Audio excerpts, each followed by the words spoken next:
Chapter 1, verse 9. There was the true light, which, coming into the world, enlightens every man. When pronouncing the word, enlightens, the profile of the tip of the tongue, from the right side, forms a capital I.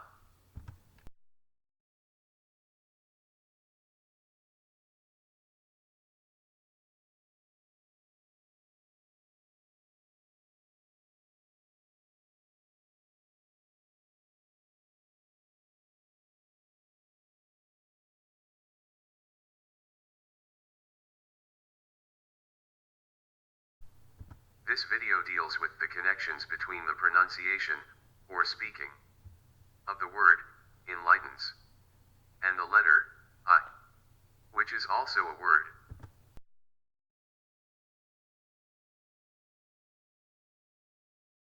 Jesus is the word, thus linking the word, enlightens, with the word, I.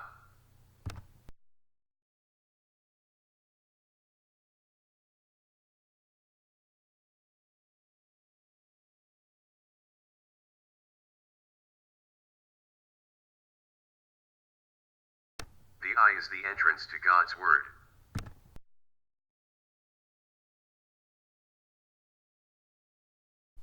Another connection is, Jesus is light.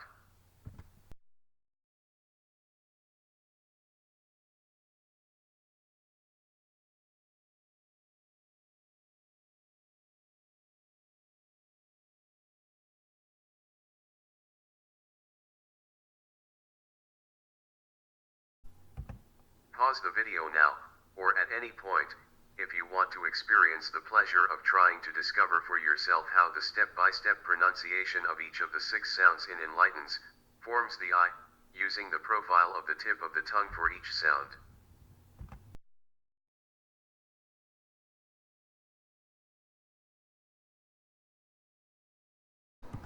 Starting with the first sound in enlightens, to pronounce the N, the tip of the tongue contacts the roof of the mouth, symbolizing the top horizontal stroke, the serif, of the I. Sound 2, the L. To pronounce the L, the tip of the tongue stays at the roof of the mouth, but becomes essentially vertical, symbolizing the top part of the vertical stroke of the I. Sound 3, the long I. To make the I sound, the tip of the tongue moves downward, symbolizing the remaining part of the vertical stroke of the I, and then essentially becomes horizontal, symbolizing the bottom serif. Sound 4, the T. To pronounce the T, the tip of the tongue moves back to the roof of the mouth, and then it moves downward quickly. This seems to symbolize cutting off the right part of the top serif. Sound 5, N. This is the same as the first N, so it seems to symbolize putting the right part back on. Sound 6, S. This is the Z sound. The version used for these videos is the New American Standard, which uses small caps for the first word of every chapter. Since the first word is, in, the I is followed by a small cap N, which is a rotated Z.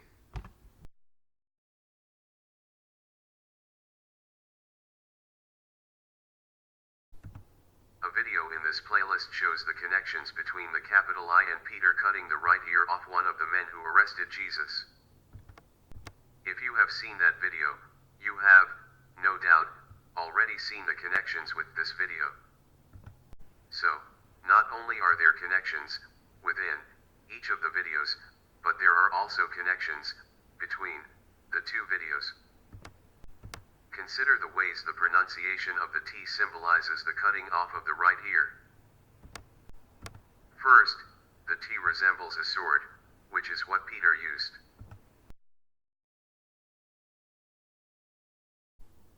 Second, the T is part of the word, enlightens.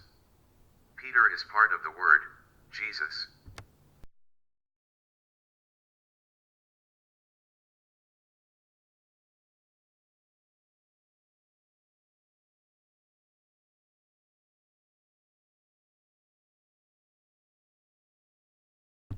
Third, both videos deal with the ear.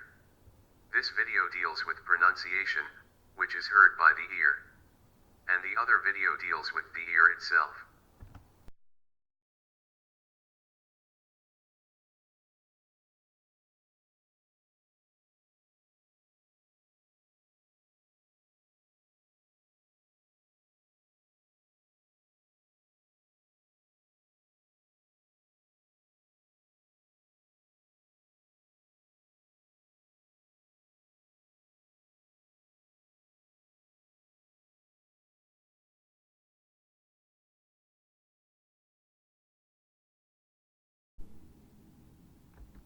That's very fascinating, don't you think? Were those connections intentionally put there by God? Or are they all just coincidences? And are all the connections, among all the videos, mere coincidences? Or is it something in between 100% intentional and 100% coincidence? If it's possible it could be in between, maybe the Bible is worthy of further consideration? Especially when that further consideration can be as enjoyable as discovering for yourself the connections in these videos.